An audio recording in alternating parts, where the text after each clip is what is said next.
Bismillahirrahmanirrahim. Alhamdulillahirabbil alamin wa sallallahu ala sayyidina Muhammadin wa ala alihi wa sahbihi ajmain. Amma ba'du. Al-Baqarah ayat 51 sampai 52. A'udzu billahi minasy syaithanir rajim. Bismillahirrahmanirrahim. Wa idh wa'adna Musa 40 lailatan thumma اتخذتم العجل من بعده وأنتم ظالمون ثم عفونا عنكم من بعد ذلك لعلكم تشكرون. Dan tatkala kami menjanjikan kepada Musa arba'ina lailatan, yaitu 40 hari, kemudian kalian menjadikan al-ijla anak sapi. Itu nanti maksudnya patung ya. Patung anak sapi. Al-ijla ilahan, sebagai ilah. Jadi ittakhadha yattakhidhu itu dia fi'il yang punya dua maf'ul. Maf'ul pertamanya itu apa? Al-ijla, maf'ul keduanya itu ilahan. Jadi kalian menjadikan anak sapi sebagai ilah. Mim ba'dihi, dari setelah apa? Wa'dun itu. Ba'dal wa'di, setelah perjanjian itu. Wa antum zalimun, sedangkan halnya kalian itu dalam keadaan zalim. Tsumma afauna ankum, kemudian kami memaafkan kepada kalian mim ba'di dzalika, setelah kejadian itu, la'allakum tashkurun. Dan dimaafkan itu agar kalian semua bersyukur. Nah, ini ada beberapa qiraah ya, qiraahnya di lewat saja. Wal muwa'adatu mufa'alatun wala budda min itsnaini. Nah, di sini. Wa id wa'adna. Wa'adna itu maksudnya apa? Melaksanakan perjanjian.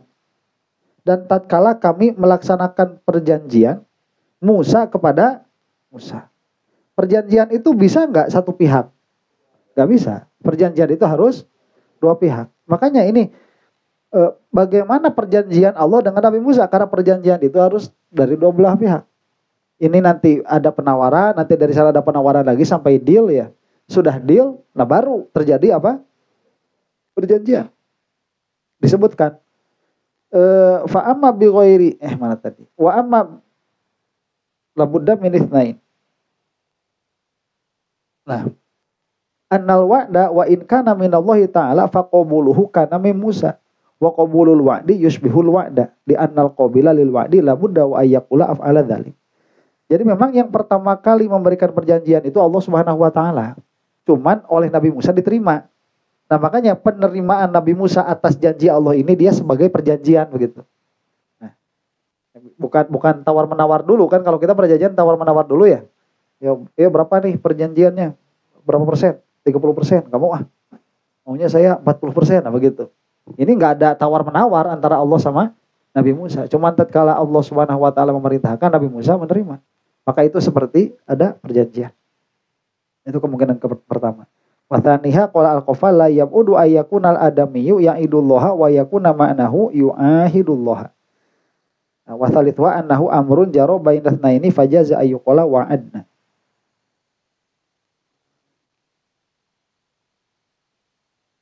Nah, sudah. Nah, ini ada kemungkinan keempat. Saya sebutkan kemungkinan keempatnya, wahwal aqwa, karena ini yang paling kuat. Annallaha ta'ala wa'adahul wahya. Allah Subhanahu wa taala menjanjikan wahyu kepada Nabi Musa. Wa huwa wa'adallahal maji'a lil miqat. Dan Nabi Musa menjanjikan akan datang ke tempat bertemu itu, ke miqat. Jadi ada dua perjanjian. Musa, kalau kamu datang ke sini, nanti saya kasih wahyu, kata Allah. Kata Nabi Musa, baik Allah, saya datang ke sana, tapi saya kasih wahyu. Iya, nah itu terjadi apa?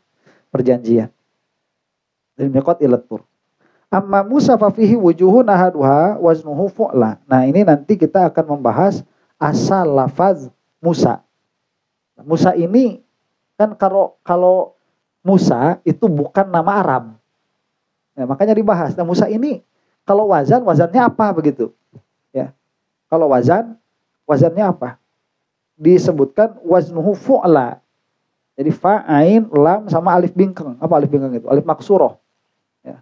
Fa, ain, lam, alif maksurah. Wal mimu fihi asliyatun ukhidat min masa yamisu. idza tabakhtara fi misyatihi wa kana Musa ala nabiyina wa alaihi salam kadzalik. Itu kalau diambil dari bahasa Arab itu adalah berjalan dengan berlaga. Jadi ngagegag mun urang mah nya. Berjalan nanti apa? Ngagegag, ngagaya. Nah, itu Nabi Musa. Emang jalannya kayak gitu Nabi Musa.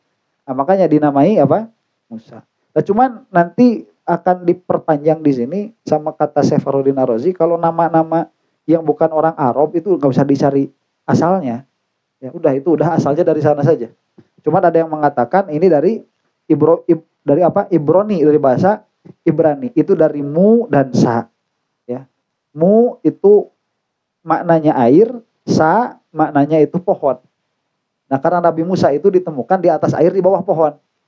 Ya, jadi air dan pohon begitu. Jadi Musa karena dihanyutkan itu. Nah, itu dari bahasa Ibrani. Kenapa Nabi Musa itu dinamakan demikian? Bidzalika li anna ummahu ja'alathu fit tabuti hina khafat alaihi min fir'auna fa alqathu fil bahri fadafa'athu amwajul bahri hatta adkhalathu baina asjarin inda baiti fir'aun. Jadi dinamai seperti itu karena ibunya Nabi Musa ala nabiyina wa alaihi salam telah menyimpan beliau fit tabut, di dalam kotak. Hina khafat alaihi min fir'auna, tatkala ibunya Nabi Musa itu takut akan kedatangan Firaun karena akan dibunuh. Yang anak-anak kecil itu kan kemarin. Nah, fa alqathu fil bahri, maka si kotak itu, si tabut itu dihanyutkan ke laut. Fadafa'athu amwajul bahri. Nah, kemudian gelombang-gelombang laut itu membawa siapa? Nabi Musa hatta adkhalathu baina asjarin inda baiti Firaun. Sampai masuk ke di antara pohon-pohon di rumahnya Firaun. Fa kharajat jiwari Asiyah imraati Firaun yagtasilna fawajadna tabuta. Nah, di sana ada apa? Ada pembantunya Siti Asiyah, istrinya Firaun, yang mana mereka itu mau mandi. Pas mau mandi, nemu ada peti, ada kotak. Fa akhadnahu fasumya bismil makan. Maka mereka itu mengambillah petinya Nabi Musa dan dinamailah anak itu dengan nama tempat dia ditemukan. Alladzi usiba fihi wa huwa alma wa syajar, yaitu air dan pohon. Dan air itu bahasanya mu, pohon itu bahasanya sa. Jadilah namanya Musa. Wa alam annal wajhaini awwalaini fasidani jiddan. Nah, nanti kata siapa? Kata Safarudin Ar-Razi, kalau nemu nama-nama di dalam Al-Qur'an atau di dalam selain Al-Qur'an, yang mana dia itu namanya bukan nama bahasa Arab, jangan dicari wazan-wazan Arabnya. Jadi Musa dari fu'la, begitu nggak usah. Ya. Angga dari apa tuh? Afla, akwa, nggak usah. Nah, kemudian berapa lama nih yang jikanya itu oleh Allah arba'ina lailatan, yaitu 40 hari. Fafihi abhath al-bahthul awwalu anna Musa ala nabiyina wa alaihi salam qala li bani Israila in kharajna minal bahri salimin ataitukum min indillahi bi kitabin bayyinin lakum fihi ma yajibu alaikum minal fi'li wat tarki. Nah, pembahasan pertama. Nabi Musa ala nabiyina wa alaihi salam qala li bani Israil, beliau itu berkata kepada bani Israil, jika kita keluar dari laut ini dengan selamat, maka aku akan membawa kepada kalian satu kitab dari Allah yang menjelaskan apa yang harus kalian kerjakan dan apa yang harus kalian tinggalkan. Coba. Jadi Nabi Musa itu sudah menjanjikan kepada Bani Israel, kalau kita selamat nih dari laut, maka nanti saya akan bawa kitab.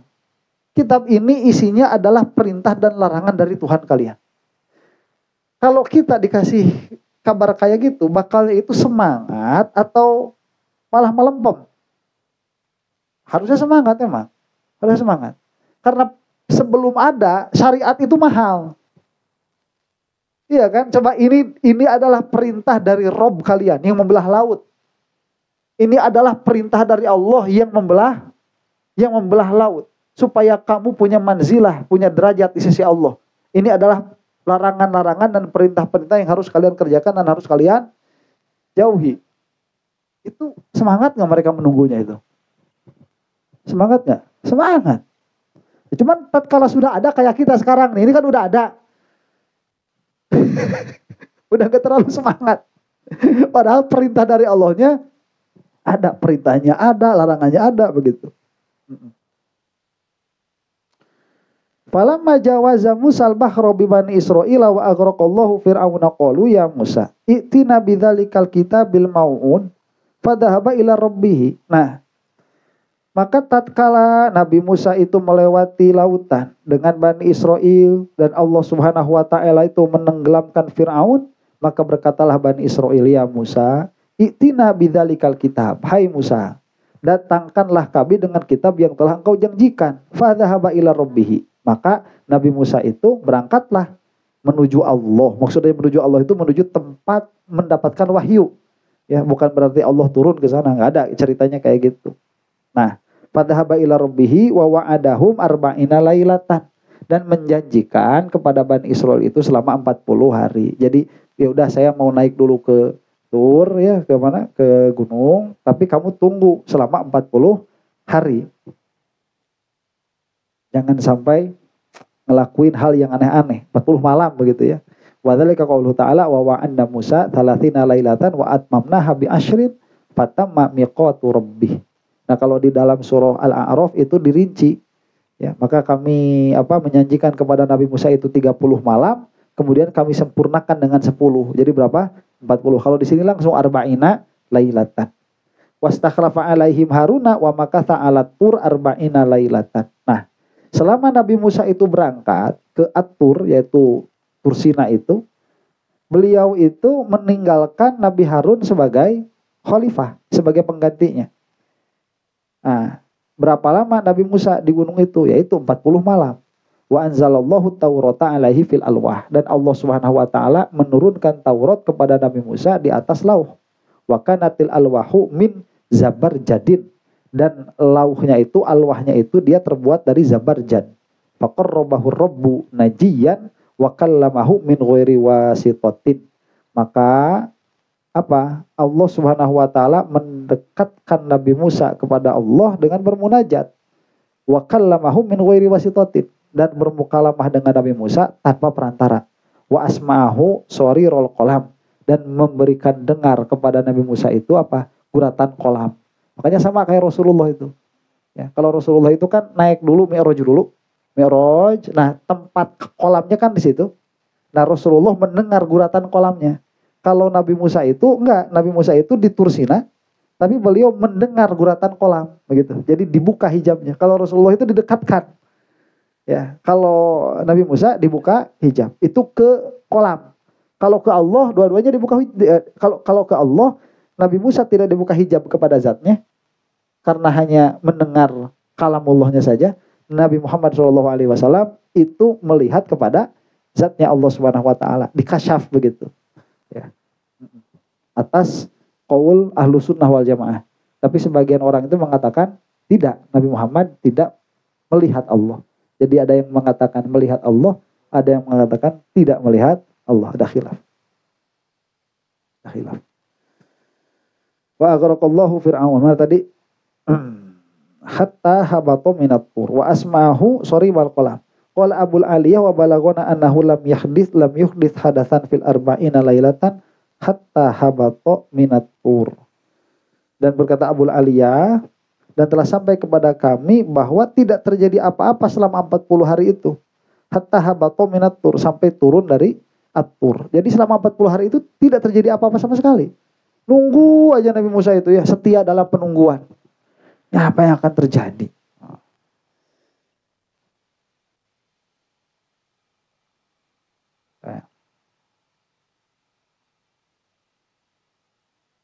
Sudah ya, cuma lewat saja.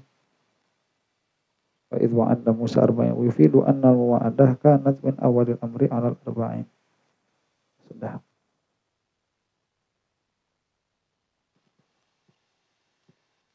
Tsumma takhadtumul ijla mim ba'dihi fa fihi abhas. Kemudian kalian menjadikan anak sapi mim ba'dihi setelah itu. Nah, al-bahsul awal. Jadi bagian ini sekarang kita ya. Tsumma takhadtumul ijla mim ba'dihi.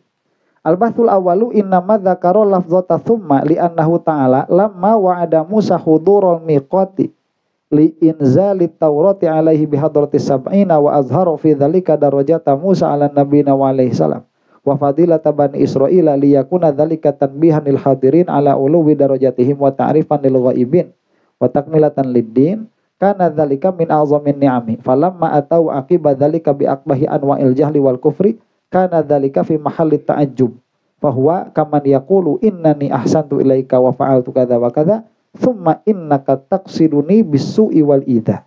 Jadi di sini kan thumma takhadtumul ijla, ada memakai lafaz thumma. Apa faidah dari lafaz thumma ini?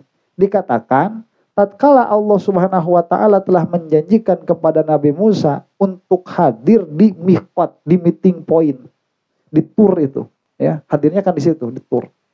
Li inzali Taurah, untuk menurunkan Taurah kepada Nabi Musa dengan kehadiran 70 orang.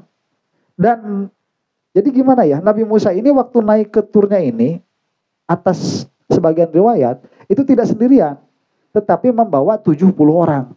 Nah, dan Allah Subhanahu wa taala itu menampakkan derajatnya Nabi Musa dan fadilahnya Bani Israel.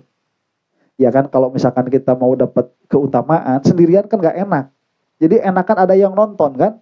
Iya, kalau sekarang saya rekaman sini sendiri kan gak enak ya. Jadi kalau ada yang nonton itu dia lebih apa? Lebih apa namanya itu? Lebih hidup. Apa itu namanya istilahnya itu? Ya lebih hidup lah ya. Jadi ada euforia lah begitu ya, ada euforia. Nah, jadi kejadian itu bukan hanya kejadian itu apa? Diberi Taurat oleh Allah Subhanahu wa taala langsung kepada Nabi Musa, itu bukan hanya menunjukkan derajat Nabi Musa di sisi Allah, tapi juga menunjukkan derajat Bani Israel atas sekian alam, yang mana bangsa-bangsa yang lain itu tidak diberi syariat. Coba ini, mending dikasih syariat, mending nggak dikasih syariat. Yang mending dikasih syariat. Jadi kan kalau dikasih syariat itu bukan pengangguran di sisi Allah ya. Kalau bangsa nggak dikasih syariat itu pengangguran. Iya jelas ada yang nggak dikerjain. Maukah kita jadi bangsa pengangguran itu? Nggak mau kan? Wow. Makanya ditunggu-tunggu ini perintah dari Allah Subhanahu wa taala, karena dia akan menjadi modal bagi kita di kehidupan yang akan datang sebagai hudan, begitu sebagai petunjuk. Nah, jadi bukan hanya menunjukkan ketinggian derajatnya Nabi Musa, tapi juga menunjukkan ketinggian derajatnya Bani Israel. Nah, pemakaian kata tsumma di sini ini adalah tanbih bagi orang-orang yang hadir dan ta'rif lil ghaibin wa takmilatan lid-din. Nah, jadi bagi orang yang hadir ini jadi tanbih, bagi yang ghaib ini jadi ta'rif, memperkenalkan. Bagi yang hadir tanbih, mengingatkan, karena orang yang hadir itu menyaksikan langsung kejadian itu. Bagi yang tidak hadir, mendengarkan. Karena dzalika min azamin ni'am, bahwa ini adalah termasuk nikmat yang paling besar. Falamma atau akibat dzalika bi akbaha anwa'il jahli. Tapi setelah mau diberi syariat, setelah ditayangkan ke Tursina, dikasih apa? Taurat. Ya, dikasih Taurat dengan lauhnya. 70 orang ini menyaksikan Nabi Musa masuk ke dalam awan begitu. Pas datang pulang. Ini si Bani Israel yang di bawah malah melaksanakan perbuatan yang paling bodoh dan paling jelek. Apa itu? Nyembah anak sapi. Jadi seolah-olah jauh sekali antara apa yang telah terjadi sebelumnya, yaitu diselamatkan dari Fir'aun, ya, dibelahkan laut, kemudian diberi perjanjian naik ke Tursina, mendapatkan Taurat dan lain sebagainya. Tapi tatkala turun malah menyembah sapi, ya, anak sapi, patungnya itu. Nah, ini adalah kejadian yang sangat jelek. Maka pakai summa, betapa jauh begitu apa yang telah terjadi. Makanya istilahnya kalau di orang Arab itu fahuwa kaman yaqulu innani ahsantu ilaika wa fa'altu kada wa kada thumma innaka taqsiduni bisu'i wal idza. Ya. Aku ini telah berbuat baik kepadamu dengan perbuatan ini dan itu. Kemudian engkau malah menusukku dari belakang. Nah ini ya, kemudian itu, jadi kemudiannya itu bukan berarti kemudian juga begitu ya. Tapi betapa jauh maknanya ini. Qala ahlu siyari innallaha ta'ala lamma aghraqa fir'auna wa wa'ada Musa 'alan nabiyina wa alaihi salam inzalat taurati alaihi qala Musa li akhihi Harun ukhlufni fi qaumi wa aslih wa la tattabi' sabilal mufsidin. Nah, ini pembahasan kedua sekarang.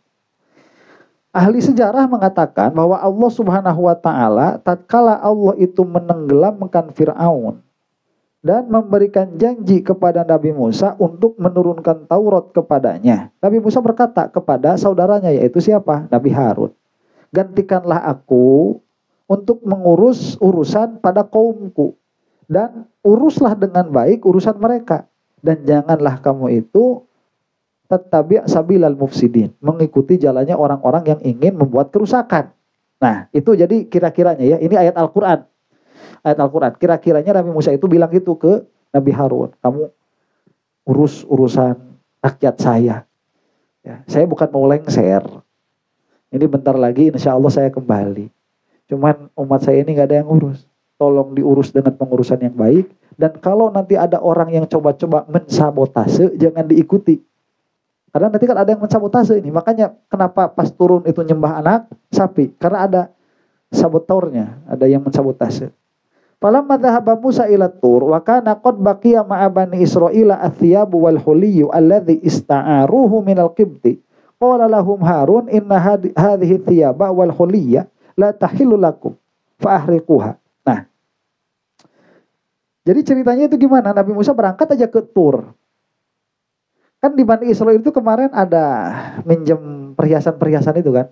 Perhiasan. Jadi ya kan yang kemarin nyewa. Nah, supaya mereka itu ada yang bilang ada bekal kan, tapi kan ngapain juga bekalnya nggak dipakai. Tapi biar ngejar kan, pancing.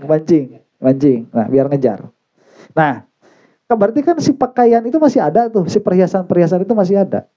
Alladzi ista'aruhu, yang mana mereka itu meminjamnya minal qibti, dari qibti. Qala lahum Harunu inna hadhihi thiyaba wal huliyya la tahillu lakum fa ahriquha.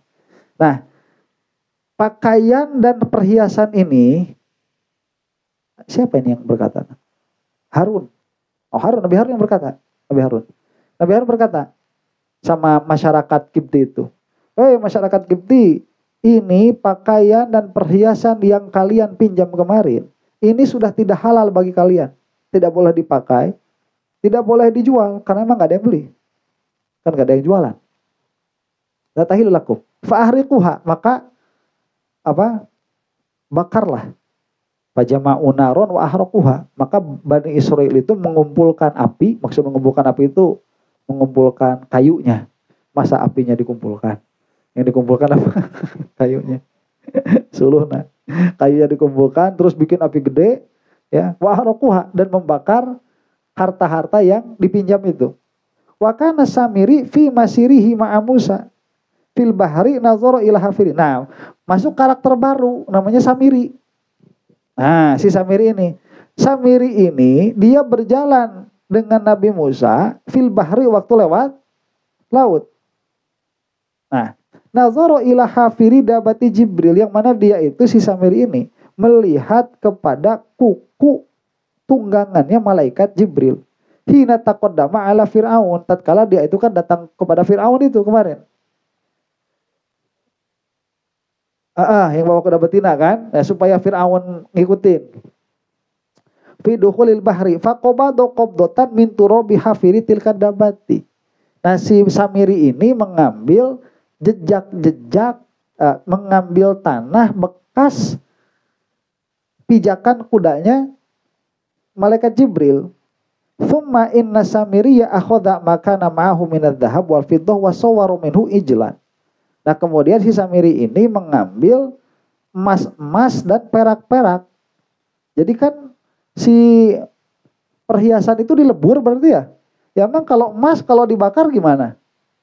Ya tetap emas kan. Tetap emas meleleh. Nah, jadi sudah meleleh sama si Samiri malah dijadiin patung. Nah, sampai itu si emas sama si peraknya itu. Mana tadi? Wal fiddah wasawaru minhu ijlan. Jadi sisa-sisa, bukan sisa-sisanya, yang meleleh-melelehnya itu diambil, kemudian dijadikan patung sapi. Wa alqadzalika turaba fihi. Dan si tanah yang diambil sama si Samiri tadi dilemparkan, dimasukkan ke patung emas itu. Fakharaja minhu sautun ka'annahu al-khuwar. Maka keluarlah suara seolah-olah suara sapi. Oh. Dari mana itu? Dari si patungnya. Faqala lil qaumi hadza ilahukum wa ilahu Musa. Nah, si Samiri ini yang bikin hoax.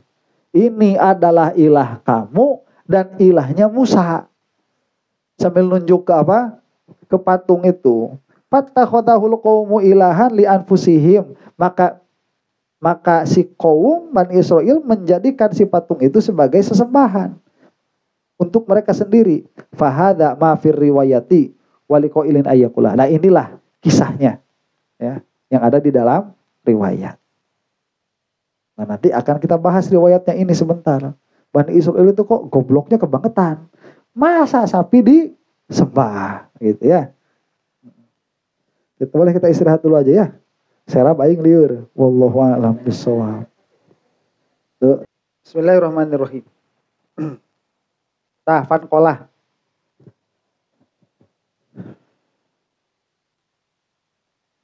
Waliqailin ayyakula al-jam'u al-azimu minal uqala la yajuzu ayyattafiqu ala ma yu'namu fasaduhu bi badihatil aqli. Jadi ada keanehan di dalam kisah ini. Nah, gini dulu ya. Riwayat ini ada. Sumber riwayatnya dari mana itu tidak diketahui. Apakah dari Rasul atau tidak, ini nggak ada. Kalau Rasulullah nggak ada. Jadi ini riwayat dari mana sih? Cuman riwayatnya ada aja. Jadi benar atau makanya Safaruddin Ar-Razi itu kalau ada riwayat-riwayat kayak gini, beliau itu selalu menimbangnya dengan akli. Dan ini yang akan kita lakukan sekarang. Ini kita akan timbang kisahnya ini. Kata Safaruddin Ar-Razi begini. Ini kok aneh ya? Kenapa? Karena orang yang hadir saat itu 600.000 orang. Dikurang 70 ya berapa kan ya? Masih 590.000. 599.930. Ini masih banyak sekali orang. Nah, kelompok yang sebanyak ini dan mereka itu orang-orang yang berakal, masa mereka itu sepakat atas perkara yang secara akal jelas salahnya? Ya, nyembah sampai tadi, ini adalah 500.000 orang lebih. 600.000 orang kurang 70 orang tertipu. Itu kan aneh. Begitu. Nah, an-nasona ma'al muttakhadha minadz dzahab alladzi la yataharraku wa la yahussu wa la yaqilu yastahilu ayyakuna ilahas samawati wal ardi. Bahwa yang namanya apa? Yang namanya patung yang dibuat dari emas, yang mana dia itu tidak bergerak dan tidak bisa merasa dan tidak bisa berpikir, itu mustahil untuk menjadi ilahnya langit dan bumi. Masa nggak ada orang yang berpikir seperti itu? Wahab annahu zaharu minhu khuwarun walakinna hadzal qadra la yasluhu ayyakuna syubhatan fi qalbi ahadin minal uqala fi kaunihi ilahan. Terus sekarang kalau misalkan ada kisah ya, ini sapi kan bisa ngeluarin suara sapi. Masa gara-gara bisa ngeluarin suara sapi dianggap Tuhan? Jadi ajib begitu. Wathaniha, keanehan yang kedua. Annal qauma kanu qad syahadu qabla dzalika minal mu'jizatil qahirati allati takunu qaribatan min haddil ilja fid dalalah ala sani'i wa sidqi Musa ala nabiyina wa alaihi salam. Fama aqwati hadhihi dalalah wa bulughiha ila haddid darurah wa ma anna sudurul khuwari min dzalikal ijlil muttakhad min adz-dzahab yastakhilu ayyak tadiya syubhatan fi kauni dzalikal jismil musawwid ilahan. Dan saya juga pertama kali dengar kisah ini gini, ini orang Bani Israel kok gebleknya luar biasa begitu ya. bikin patung, ada suara sapi, terus dianggap Tuhan. Ini kan bodohnya luar biasa. Jadi disembah, apalagi kalau kita dengar Safarudin Ar-Razi, banyak orang begitu.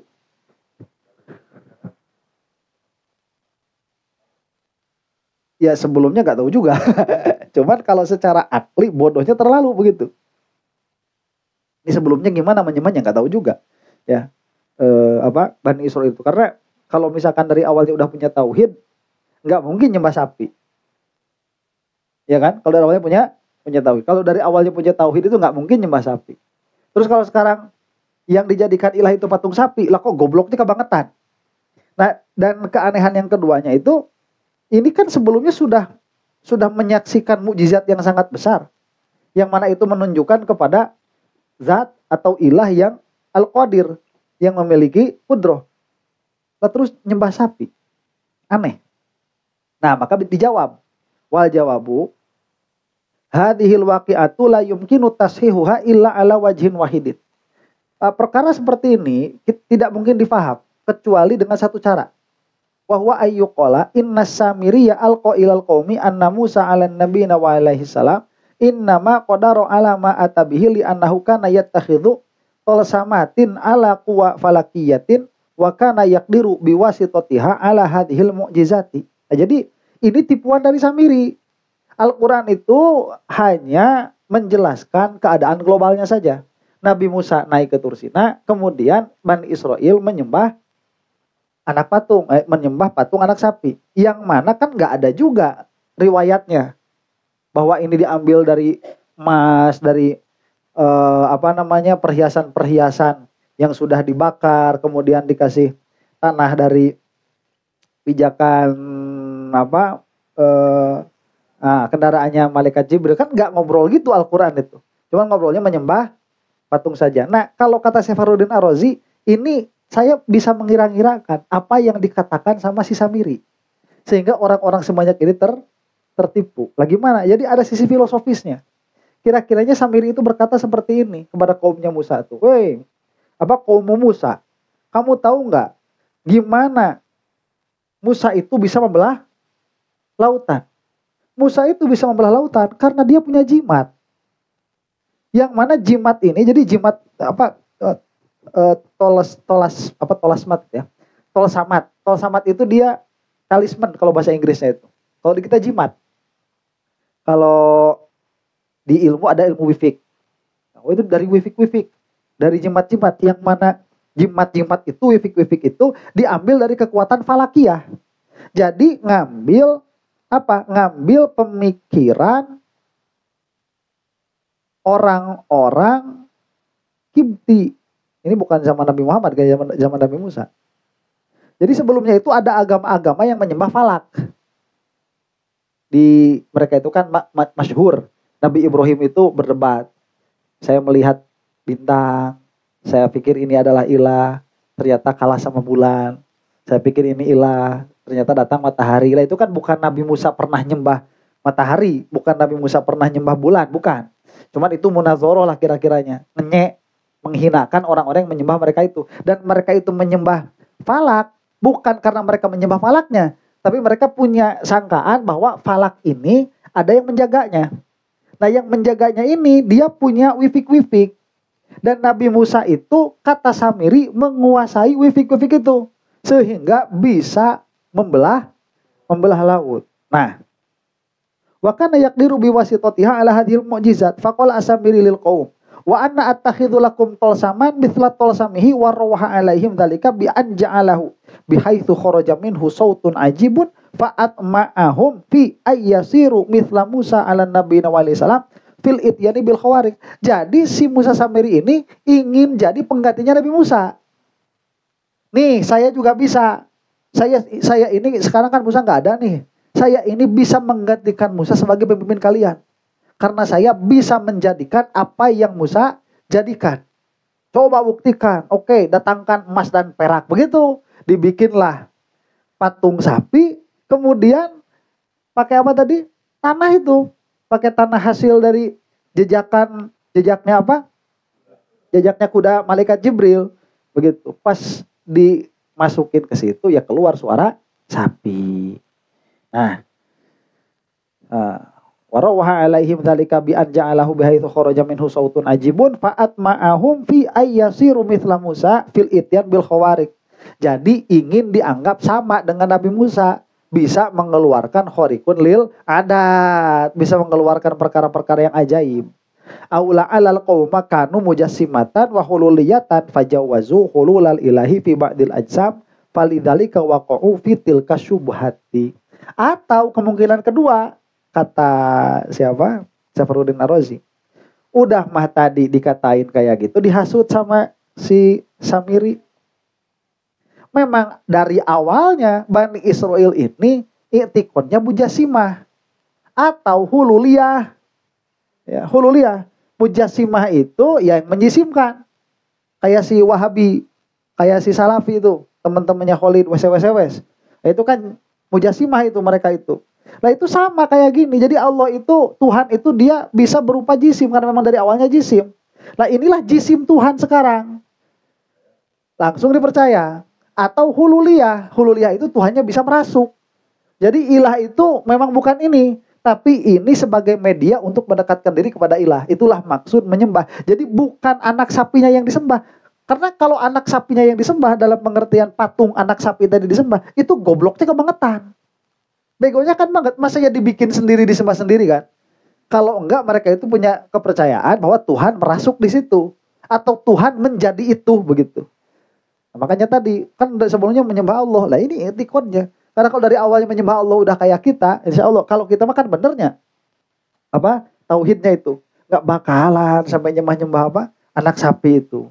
Begitu. Jadi kemungkinannya itu ada syubhat di dalam keimanan orang-orang Yahudi itu. Nah, sekarang kita membahas faidah kisahnya. Al-bahsu salisu hadhil qissatu fiha fawaid. Dari kisah ini ada beberapa faidah. Ahaduha annaha tadullu ala anna ummata Muhammadin sallallahu alaihi wasallam khairul umam. Kisah ini menunjukkan bahwa umatnya Nabi Muhammad sallallahu alaihi wasallam adalah umat yang paling bagus. Loh kok bisa? Li anna ulaikal yahud ma'a annahum syahadu tilkal barohin al-qahirah ightarru bihadhihi syubhatir raqiqah. Ini coba lihat Bani Israel. Sudah diselamatkan oleh Allah, menyaksikan mukjizat yang sangat besar, masih bisa tertipu tatkala disebut anak sapi ini patungnya adalah Allah, adalah Tuhan. Padahal sebelumnya mereka sudah menyaksikan mukjizat yang begitu besar. Wa amma ummatu Muhammadin sallallahu alaihi wasallam fa innahum ma'annahum muhtajuna fi ma'rifati kaunil qur'ani mu'jizan ila dalailid daqiqah lam yaghtarru bisyubuhatil qawiyyatil azimah. Tapi lihat umatnya Nabi Muhammad sallallahu alaihi wasallam, meskipun kita itu dalam menyaksikan mukjizat Al-Qur'an itu harus istidlal. Kan enggak mudah menyaksi mukjizatnya Al-Qur'an itu. Apakah Al-Qur'an itu mukjizat? Jelas mukjizat. Tapi kamu tahu dari mana Al-Quran ini mukjizat? Harus belajar dulu. Buktinya apa Al-Quran ini mukjizat? Coba kalau misalkan kita ditanya sama Kristen itu, ya, coba Muslim katanya Al-Quran mukjizat. Apa mukjizatnya Al-Quran? Kamu bisa nunjukin apa? Bisa nunjukin apa? Bukan. Ya, kita bisa nunjukin apa? Nggak bisa. Jangankan orang Kristen, kamu lo nggak bisa lihat mukjizatnya Al-Quran itu. Bisa nggak lihat mukjizatnya Al-Quran? Nggak bisa. Karena untuk melihat kemukjizatan Al-Quran, untuk melihat secara langsung loh ya. Coba nih, Bani Israel itu waktu laut terbelah, mereka melihat langsung nggak? Melihat langsung. Ini sekarang kita lihat Quran, bukan mushaf. Atau malah asalnya kan bukan mushaf, suara. Dengar suara Quran, terus kita itu menyaksi mukjizat. Bisa nggak? Nggak bisa. Kenapa? Karena untuk menyaksikan Al-Quran sebagai mukjizat itu harus belajar yang dalam. Kamu harus jadi bulaghah dulu. Harus jadi ahlul balaghah dulu. Karena mukjizatnya Al-Quran itu di dalam susunan lafaznya yang mencapai derajat balaghah sampai derajat i'jaz. Itu mukjizatnya Al-Qur'an itu. Ya, nah kalau misalkan kita kan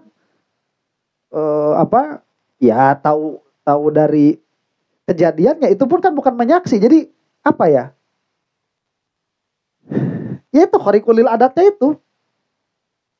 Jadi kan menyaksikan kemukjizatan Al-Quran itu, kalian itu menyaksikan atau dengar kata orang itu mukjizat.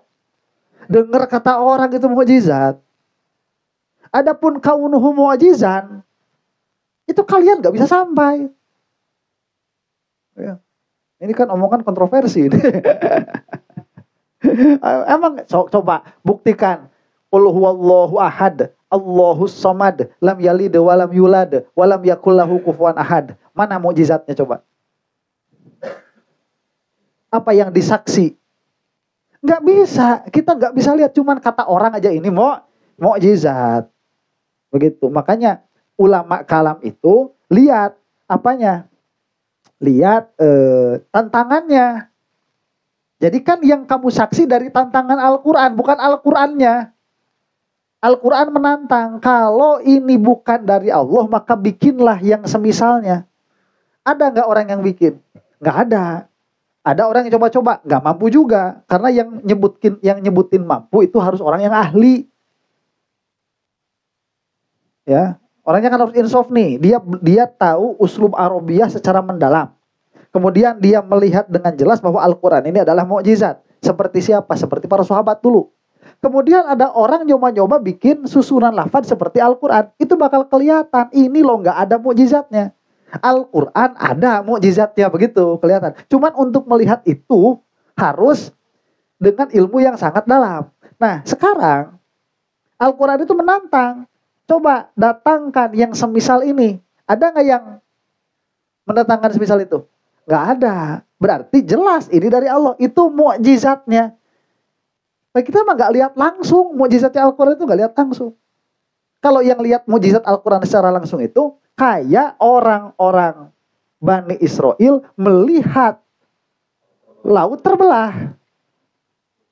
Itu melihat mukjizat. Nah kamu waktu ngelihat Al-Quran, kamu ngelihat mukjizat nggak? Nggak ngelihat. Soalnya butuh basiroh. Bukan penglihatan ini, bukan penglihatan mata, tapi basiroh. Ilmu, kecerdasan untuk melihat Al-Quran sebagai mukjizat. Nah, sekarang ini kan bahasanya Safaruddin Ar-Razi begini. Umatnya Nabi Muhammad SAW kan melihat kemukjizatan Al-Quran itu harus melalui dalailud daqiqoh. Harus melalui dalil-dalil yang daqiq, yang lembut, yang dalam. Sehingga kalau tidak melihat dalil yang dalam kepada kemukjizatan Al-Quran, kemukjizatan Al-Quran ini tidak akan terlihat. Bedakan antara terlihat dan mengimani. Kita iman nggak Al-Quran itu mukjizat? Iman. Kamu lihat nggak kemukjizatannya? Enggak. Itu bedakan itu. Ya, kalau wow, tak melihat, malah apa mukjizatnya Al-Quran itu? Kalau kamu benar bisa nunjukin mukjizatnya Al-Quran, kalau kamu nggak punya ilmunya nggak bakal bisa nunjukin. Yang bisa nunjukin itu siapa? Ahli balaghah. Dan mereka pun bisa menunjukkan itu kepada orang yang sama-sama ngerti balaghah. Makanya ada kitab judulnya itu I'jazul Quran. Di mana sih segi kemukjizatan Al-Quran itu? Nah ada. Nah kamu baca kitab itu, kamu lihat mukjizatnya Al-Quran itu. Cuman sebelum baca I'jazul Quran, kamu harus baca dulu balaghah. Ya, ilmu balaghah itu sampai Miftahul Ilmi, Miftahul Ulum. Ya. Ala kulli halin. Jadi umatnya Nabi Muhammad SAW itu tatkala melihat kemukjizatan Al-Quran itu harus melalui dalil-dalil yang dalam, lam yaghtarru bisyubuhatil qawiyyatil azimah. Tidak tertipu dengan subhat-subhat yang besar, tidak tertipu dengan subhatnya Mujassimah, subhatnya si Albani, subhatnya si Ibnu Taimiyah. Tertipu nggak kita? Enggak. Padahal kita nggak pernah menyaksikan mukjizat secara langsung begitu. Ini umatnya Nabi Muhammad SAW. Tapi ada nggak yang ketipu? Ya ada juga. Makanya umatnya Nabi Muhammad yang bagus itu yang tidak tertipu. Ya, bukan yang tertipunya sama akidah-akidah yang mesong itu. Nah, lam yuktarru bi syubhatil qawiyatil azimah. Jadi subhatnya itu besar mana? Subhatnya zaman Bani Israel apa subhatnya zaman sekarang?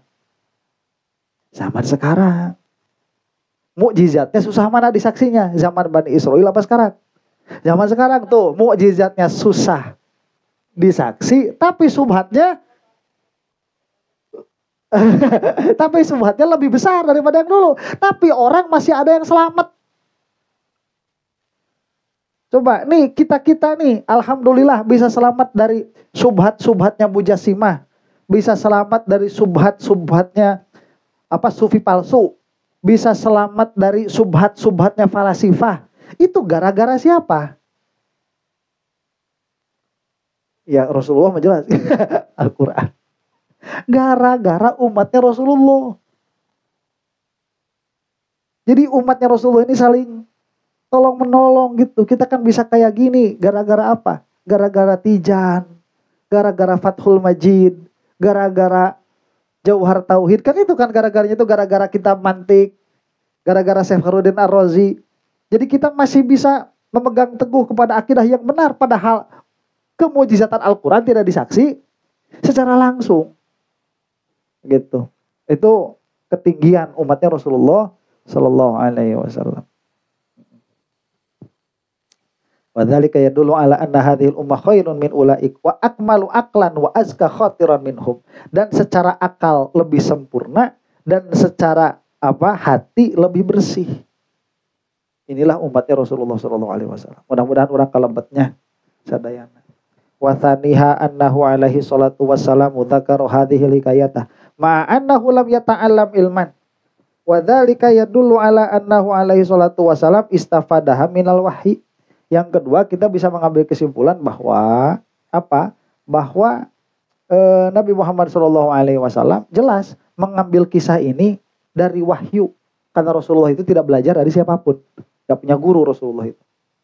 Wathalithuha, dan yang ketiganya fihi tahdzirun azimun minat taqlidi wal jahli bid-dalail. Fa inna ulaikal aqwama law annahum arafullaha bid-dalil ma'rifatan tammatan lama waqa'u fi syubhatis samiri.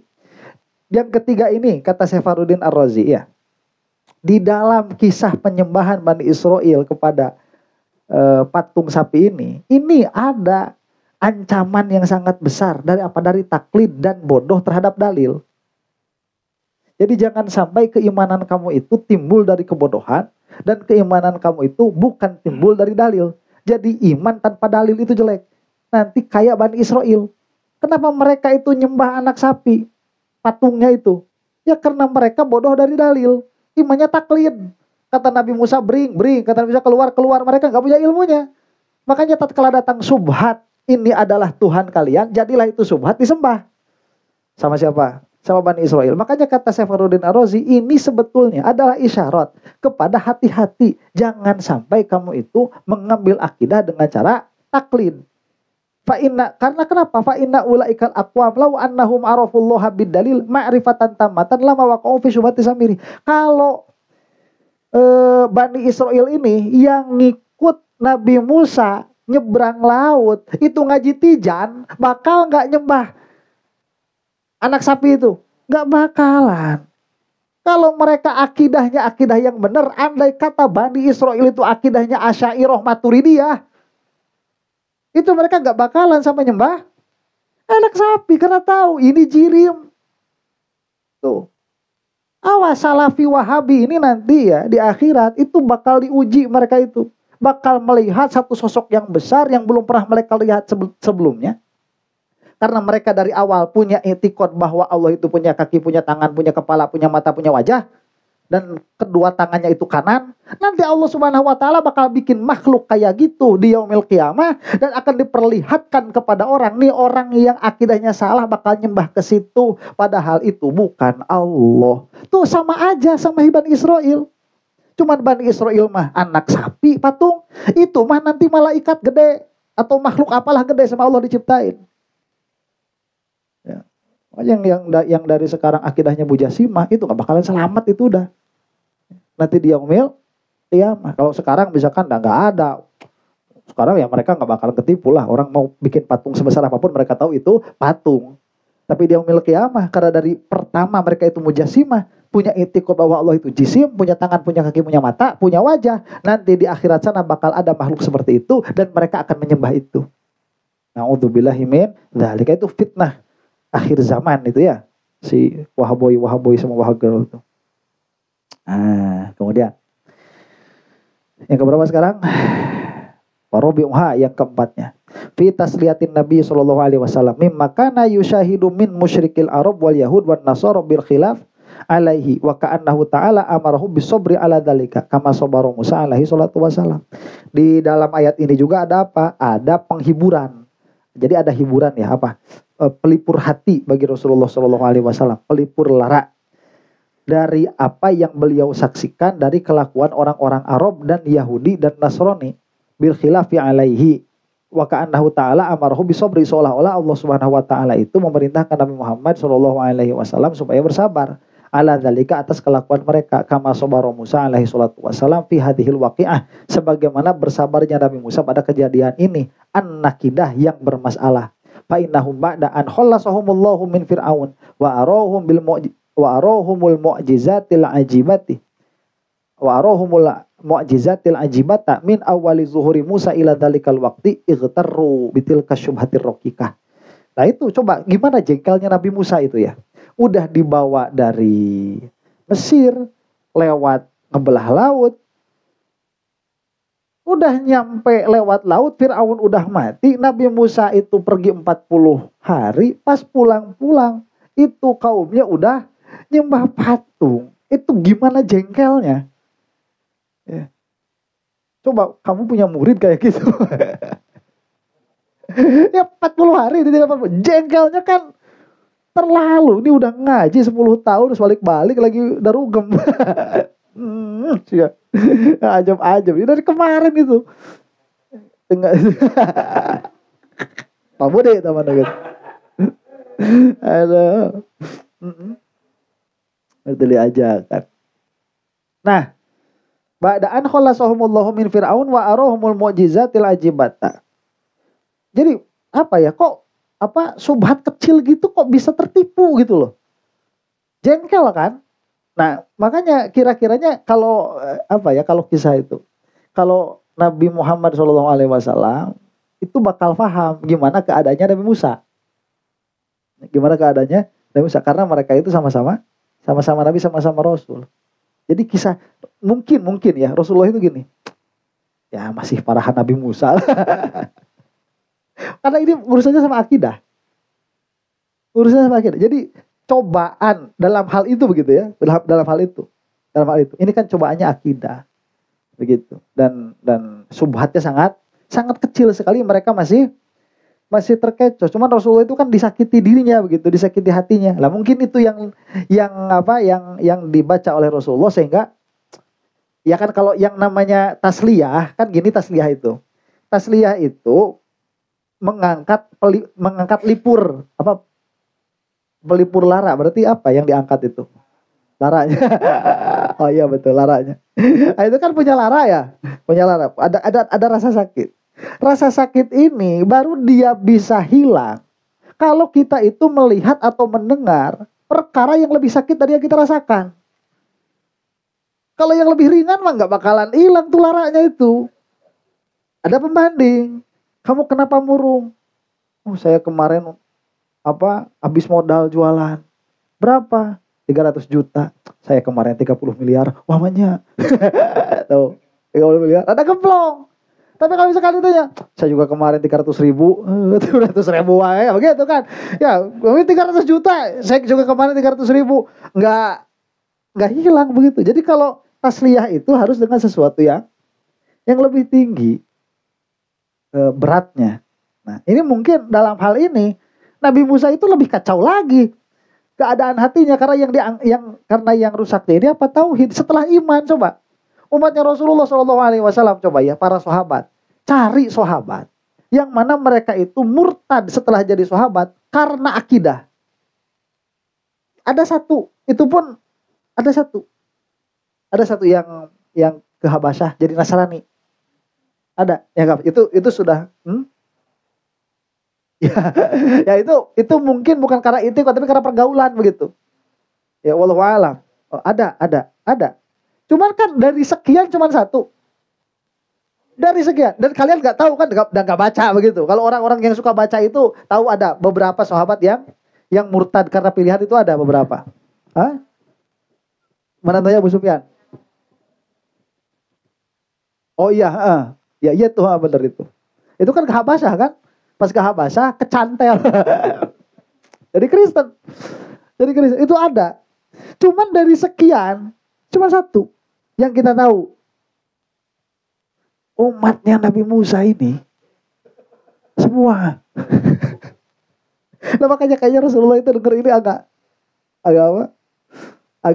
Agak plong ya hatinya itu. Iqtaru bitil kasyubhati raqika thumma inna Musa sabaru ala dzalika fala yasbiru Muhammadun alaihi salatu wasallam ala adiyati qaumihi kana dzalika aula tuh.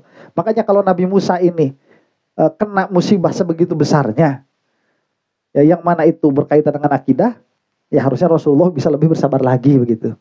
Ya aqwa, harusnya aula. Wa khamiswa anna asyaddan nasi mujadalatan ma'ar Rasul sallallahu alaihi wasallam wa adawatan lahu humul yahudu fa ka'annahu ta'ala qala inna haula inna ma yaftakhiruna bi aslafihim thumma inna aslafahum kanu fil baladah wal jahalah wal inadi ila hadzal haddi fa kayfa haula il akhlaq. Kata siapa? Kata Nabi Musa itu kira-kiranya begini, kata Safaruddin Ar-Razi. Dalam ayat ini Allah Subhanahu wa taala itu mau ngasih pelipur lara lagi bagi Rasulullah. Gimana kira-kiranya? Kan orang yang paling salah satu kelompok yang paling jelek permusuhannya kepada Rasulullah itu kan orang Yahudi. Ya, maka seolah-olah Allah itu berkata seperti ini. Nih, ya Nabi, orang Yahudi itu, mereka itu apa sih yang mereka banggakan? Cuman keturunannya aja. Yang mereka banggakan itu sampai mereka itu tidak mau iman kepadamu. Apa yang menghalangi mereka? Keturunan mereka.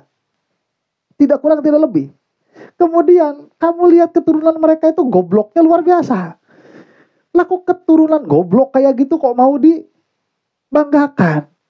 Kalau kalau kakek-kakeknya tololnya kayak begitu, apalagi mereka. Makanya kan kalau misalkan orang itu makin sini kan bukan makin bagus tapi makin tolol kan? Makin kurang, makin jelek, bukan lebih cerdas begitu tapi lebih jelek. Dan Yahudi itu ya begitu.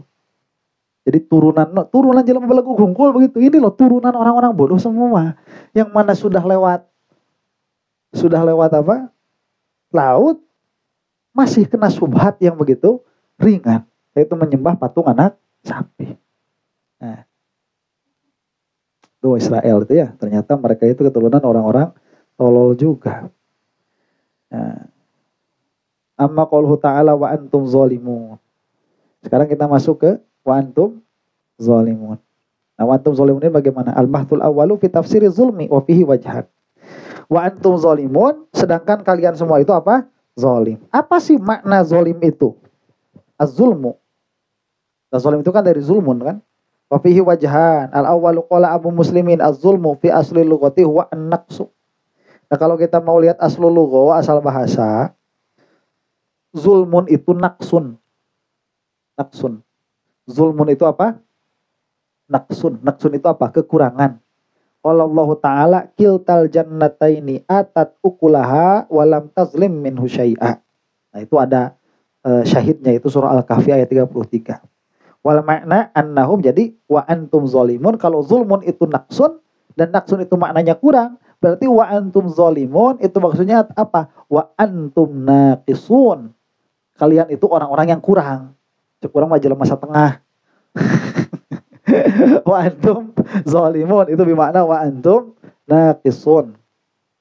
Nah, sekarang kenapa si Bani Israil itu disebut naqisun, orang-orang yang kurang?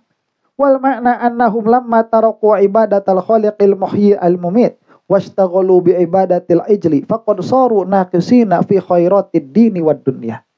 Karena maknanya itu ya, si Bani Israil tatkala mereka itu meninggalkan ibadah kepada Al-Khaliq, kepada Allah, yang mana Allah itu yang menghidupkan dan mematikan, dan mereka itu malah sibuk dengan ibadah, dengan menyembah patung anak sapi, maka mereka itu telah kurang fi khairatid dini wa dunia, di dalam kebaikan dunia dan kebaikan akhirat.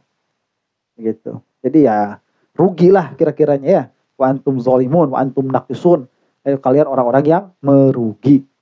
Yang seharusnya itu menyembah Allah malah menyembah anak lembu, anak sapi. Patungna deui. Masih mendingan orang India juga namanya. Udah disembah sampai asli. Ya udah disembah sampai asli. Iya mah lawana patung lah. Udah dilihat di depan loh, dilihat di depan, dibikin disembah, itu kan bodohnya minta ampun. Ya kalau nggak ada tadi subhat-subhat dari Sabiri makanya ya asapiraku. Sok juga kebayang nggak kalau misalkan ada orang kan bikin sesuatu terus disembah gitu, kebayang nggak? Enggak lah, orang tolol sekali tuh kayak gitu. Orang Hindu, orang Buddha, mereka itu nyembah patung, tapi coba tanya sama mereka, patung itu Tuhan mereka bukan? Bukan. Ya, media saja begitu, itu media saja. Cuman kalau mereka mah tadi itu memang yang disembahnya itu. Yang disembahnya itu anak sapinya. Enggak, memang patung anak sapinya yang disembah. Jadi kenyataannya yang disembahnya itu gitu. Cuman itu daripada yang lebih parah kalau aja. Itu gara-garanya apa? Gara-garanya tauhidnya salah dari awalnya. Ada itikad hulul begitu. Jadi bukan menyembah ini gara-gara ini, bukan. Menyembah anak sapi gara-gara Tuhan masuk ke situ. Nah itu ya salah emang mujasimah atau hululiyah teh ya. Makanya kita mah gak bisa nggak Allah itu hulul? Mustahil itu. Ya hulul masuk ke apapun mustahil. Jangan kayak omongannya orang-orang si Wahaboy. Ya mereka itu bilangnya kalau Allah berkehendak, Allah itu bisa berdiri di atas sayap nyamuk. Kalau Allah mau, Allah itu bisa bersemayam di atas sayap nyamuk. Apa yang menghalangi kekuasaan Allah? Jangankan cuman istiwa, jangankan cuman bersemayam di aras, bersemayam di atas sayap nyamuk Allah itu bisa. Apalagi di aras, apalagi di langit. Nah, itu tolol udah. Ya, mujasimah itu yang kayak gitu. Makanya udah si Wahabi Salafi mah udah salah. Itu sudah bukan Ahlus Sunnah wal Jamaah. Hampir kafir, hampir sudah. Kalau nggak baca syahadat, itu Islam cuman gara-gara baca syahadat doang. Ya. Si Wahabi Islam bukan Islam. Kenapa? Baca syahadat. Akidah nama ruksak itu. Ya. Salah. Ala adhiyati qawmin tadi. Tsumma inna Musa sabaru ala dzalika. Nah, wa antum zalimun. Wa tsani anna zulma fi urfi syar'i ibaratun 'anid dararil khali min naf'in yazidu alaihi wa daf'i madarratin a'zama minhu wal istihqaq 'anil ghairi fi ilmihi aw dhannihi. Kemungkinan kedua, jadi makna zulmun yang pertama itu naksun tadi ya. Nah, makna zulmun yang kedua itu fi urfi syar'i, di dalam uruf syariat, tadi di dalam lughah. Kalau di dalam uruf syariat itu apa? Ibaratun 'anid darar. Dia adalah satu istilah dari madarat, yang kosong dari manfaat, yang kosong dari manfaat yang melebihi kemadorotan itu. Wadaf imadorotin, atau menghilangkan madorot yang lebih besar daripada itu. Wal istihqaq anil ghairi fi ilmihi aw dhannihi, atau dari istihqaq, mencari hak dari selainnya, baik di dalam ilmunya atau di dalam zonnya. Jadi maksudnya begini nih, zulmun itu tidak semua perkara yang memberikan madorot itu disebut zulmun, enggak? Kalau di syariat itu. Jadi kadang-kadang ya ada madorot, ada madorot yang mana madorot ini bisa mengantarkan kepada manfaat. Kayak apa? Kayak jamu. Kayak jamu. Bayi dikasih jamu enggak? Kenapa? Orok-orok kenapa gak dikasih jamu? Ya ngapain gak dikasih jamu? Jadi jamu itu buat orang sehat ngapain? Gak ada manfaat. Orang sehat. Cristiano Ronaldo disuruh minum jamu. si Ronaldo disuruh minum jamu pegelinu atau jamu apa? Encok. Buat apa? Gak bermanfaat kan? Berarti madorot gak itu? Madorot. Jamu itu madorot. Tapi tatkala kemadorotan ini bisa mengantarkan kepada manfaat, maka dia tidak bisa disebut zulmun. Tidak bisa disebut zulmun secara syariat. Ya, dia bukan sanes bukan zulmun lagi, itu bukan zulmun. Jadi zulmun mah dia madorot meles begitu. Madorot meles. Jamu dia madorot buat yang sehat. Buat yang sakit dia tidak. Berarti dia madorot yang bisa mengambil manfaat. Ya, madorot yang bisa membawa manfaat. Atau ada madorot yang menghilangkan madorot yang lebih besar. Kayak apa misalkan? Amputasi. Kayak amputasi. Coba motong kaki loh. Itu madorot nggak? Madorot. Kaki kok dipotong? Iya kan? Cuma kalau dia infeksi, potong kaki itu jadi madorot nggak? Ya tetap madorot. Tapi dia untuk menghilangkan madorot yang lain tuh. Maka potong kaki nggak bisa disebut zulmun. Ini zulmun. Tidak bisa disebut zulmun. Nah zulmun itu dia madorot, meles madorot. Kayak apa? Kayak racun. Racun kobra. Ya, racun kobra 2 liter lah gitu. Racun kobra 2 liter tuh pakai manfaat buat apa? Gak ada. udah mati udah itu mah. Ya, itu disebut zulm. Jadi kalau ada begitu ya perkara yang mana perkara ini dia madorotnya itu meles, dia nggak bisa mendatangkan manfaat dan juga tidak bisa menghilangkan madorot yang lebih besar, maka dia sah disebut apa? Zulmun. Nah, faidakan al-fi'lu bihadhihi sifatika nafa'iluhu zaliman. Maka jika perbuatan itu nanti seperti ini, jadi perbuatan ini madorot dan tidak mengambil kepada manfaat sama sekali atau tidak bisa menghilangkan madorot yang lebih tinggi, maka si pembuat kelakuan ini nanti disebut zalim. Nah, thumma innar rajula idza fa'ala ma yu'addihi ilal iqabi wan nari qila innahu zalimun nafsah. Makanya tatkala ada seseorang itu dia melaksanakan perbuatan yang menjadikan dia masuk neraka selamanya, disebutlah orang ini apa? Zalim. Karena perbuatan ini tidak mengantarkan kepada manfaat sama sekali. Kayak kekafiran itu. Makanya zalim yang disebut zalim benar oleh Al-Quran itu apa? Kafir. Inna syirka la zulmun azim. Please charge. Ya, musyrik itu benar-benar adalah zalim yang sangat besar. Karena kemusyrikan ini akan mengantarkan ke dalam neraka. Habis masuk neraka, ada apa? Manfaatnya? Nggak ada. Apa madorot yang lebih jelek daripada itu?